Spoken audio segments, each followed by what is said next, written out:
बाबा काय नाव तुमचं? विष्णू सांगडे. विष्णू सांगळे. सकाळी किती वाजता हा प्रकार झाला तुमच्या घरात? सकाळी साधारण 4:10च्या पुढं 4:10ला आम्ही इथून गेलो होतो काकड्याला. साधारण काय काय गेलं घरातून? सोन्याचा डबाच गेला, दागिन्याचा.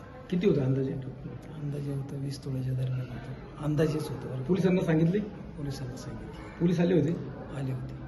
काय म्हटले पोलीस? पंचनामा करून गेले. डॉग स्क्वॉड आणलं होतं त्यांनी. बरं. कॅश किती होती? कॅश होती 60,000. 60,000. तुम्हाला कधी कळाले? सकाळी मुलाचा फोन आला सकाळी. घरी कोण नव्हतं? घरी मुलगा होता, सुनबाई होती, पुतण्या होता.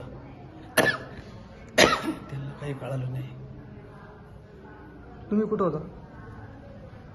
मी काकड्याला गेलो. काकडे. साधारण असं काही तुम्हाला काही संशय वगैरे? नाही, आता कसं संशय, आता कसं घ्यायचं, कोणावर संशय? नाही, संशय कसं घ्यायचं म्हणजे आता घरामध्ये मुलगा वगैरे असताना जर चोरी होती आणि तुम्ही काकड्याला तिला गेल्यानंतर चोरी झाली तर असं कोणी पाळ वगैरे ठेवलं होतं असं काही अंदाज वगैरे? शक्यता असेल तशी. रेकी झालेली असेल. रेकी झाली असेल.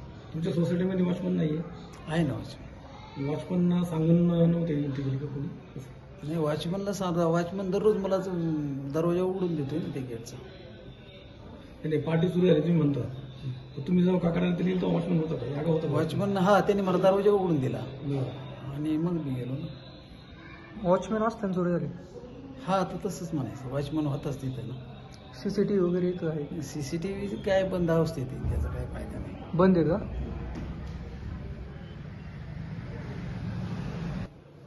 दरवाजा तोडला? ते काय तिथे तुकडा पडलाय.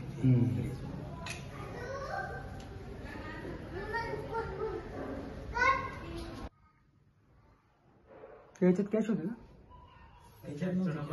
मग इथं डब्बा होता, तीन पाहिल्याचा असा मोठा डब्बा होता, रॉकेटच्या डब्यासारखा स्टीलचा. हां.